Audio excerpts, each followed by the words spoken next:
تو اب غزل کے بعد نظم کی بات کر لیتے ہیں.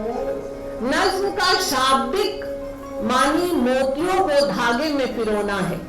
یہ صرف انگریزی کے شعری ادب میں بہت پہلے سے، کافی پہلے سے موجود تھی. دوستوں، شروعاتی دور میں دکن میں مثنویاں لکھی گئی جو اپنی نوعیت کے اعتبار سے طویل نظم ہے، جسے ہم مہاکاویہ کہیں یا پھر انگریزی میں ایپک کہہ سکتے ہیں.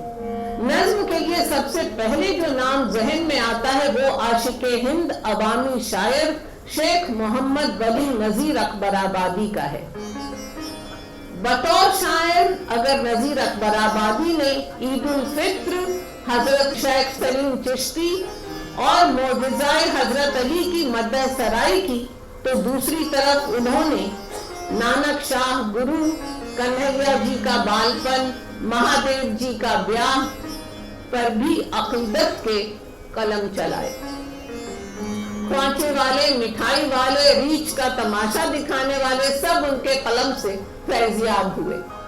اگر نذیر اکبر آبادی صنف نظم کے جنک ہیں تو محمد الطاف حسین حالی اور مولوی محمد حسین آزاد اس ودھا کے علم بردار تھے.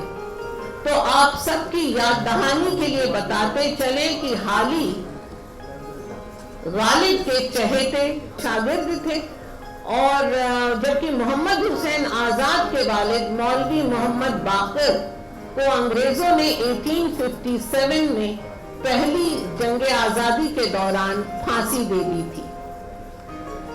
اردو صحافت کی یہ پہلی شہادت تھی. آزاد نے 1866 میں انجمن پنجاب لاہور میں ملازمت کی.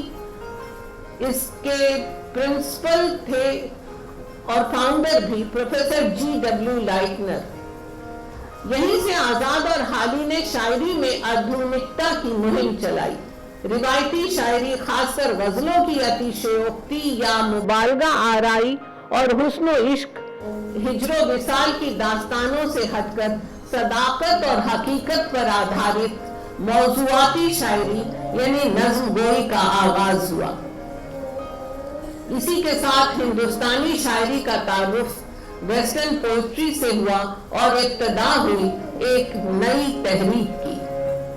This was the turning point towards natural poetry, an approach influenced by English literature. طرحی اور غیر طرحی مشاعروں کی جگہ ٹاپک یا عنوان دے کر نظم کی محفلوں یعنی مناظموں کا رواج شروع ہوا.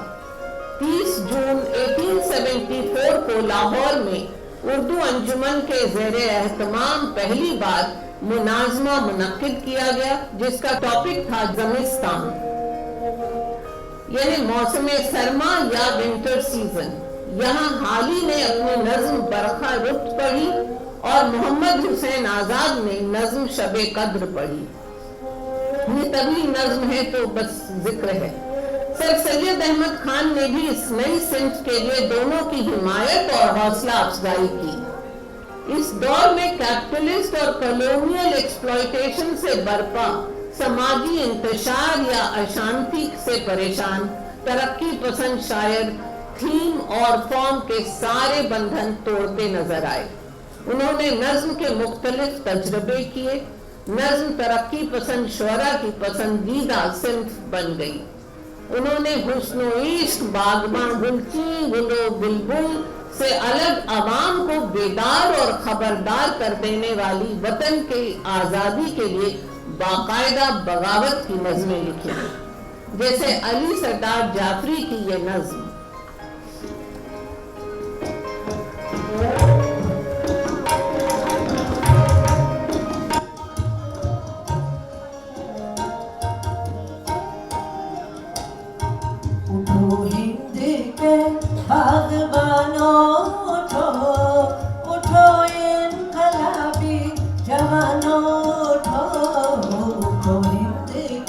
باغبانوں اٹھو